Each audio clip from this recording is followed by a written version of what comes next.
You feel it right now, a constant low-level hum of anxiety, a looping nervous system response to a world permanently on the edge of collapse. That chronic state of feeling overwhelmed is an engineered product. You are living through a psychological siege coordinated by mass media and centralized institutions to foster a baseline of dependency. The mechanics are surgical. When a system pumps chaotic fear signals into a population, it triggers cognitive narrowing. The brain deprioritizes complex reasoning to focus entirely on immediate, perceived threats. This sustained state of high alert exhausts the mind, producing a desperate desire for an external authority to step in and restore a sense of safety. This is the invisible boundary of the mental prison. By outsourcing your trust to an external leader to manage your risk, you validate the system's control over your own survival. This dynamic relies on the order follower, an individual who suspends their own moral judgment to comply with institutional commands. Friedrich Nietzsche identified this as slave morality. It is a psychological retreat where individuals rationalize their compliance as a virtue, using phrases like, "I was just doing my job," to hide from the reality of their own submission. When fear triggers a stress response, the nervous system defaults to obedience.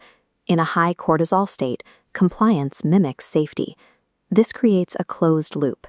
Compliance funnels energy back to the institutions manufacturing the fear, providing capital to keep the cycle running. Society becomes a landscape where people trade their agency for a promise of security that never actually arrives. Breaking this loop requires a conscious override of your biological survival instincts. It demands that you take full responsibility for your life and your actions. The process of reclamation begins with shadow integration, the necessary first step in identifying how the system uses your own fears against you. Carl Jung argued that true psychological wholeness requires us to confront and master our inner darkness. You must understand your capacity for both weakness and destruction before you can choose a different path. This is the alchemy of the warrior philosopher. You stop viewing fear as a command to submit and start viewing it as a signal for awareness. It becomes the fuel that sharpens your focus on what you actually control.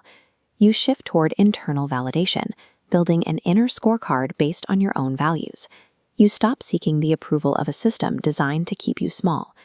Courage manifests as the disciplined, conscious refusal to let fear dictate your actions. It is the practice of remaining self-governed, even when the noise of the world is loudest.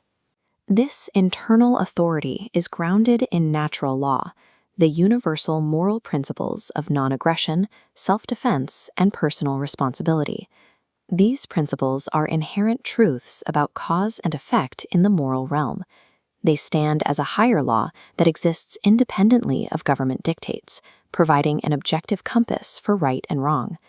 Aligning your deepest conscience and authentic calling with these universal laws reveals your true will, your core purpose in harmony with the greater good. The result is an unshakable moral consistency. You become an individual who acknowledges no illegitimate masters, refusing to be controlled by others, and refusing to victimize anyone else. This alignment creates a foundation of integrity that renders external manipulation obsolete. You are no longer a tool of the state. You are a law unto yourself. Internal sovereignty eventually seeks expression through agorism, the active development of decentralized voluntary counter-economies. This is sovereignty in action. It means trading skills, growing food, and building mutual aid networks without seeking permits or permission from centralized authorities. History shows this model works. Communities that federate voluntarily and manage their own resources build a level of resilience that state-dependent systems can never achieve. These unauthorized exchanges operate through peer-to-peer relationships, functioning entirely outside the reach of institutional surveillance. Every act of unauthorized creation shatters the state's illusion of scarcity. You are proving that you do not need the system's permission to exist or to thrive. In the Western esoteric tradition, this is the great work, the elevation of consciousness and the end of human slavery through the reclamation of individual sovereignty. Taking ownership of your mind acts as a spiritual responsibility.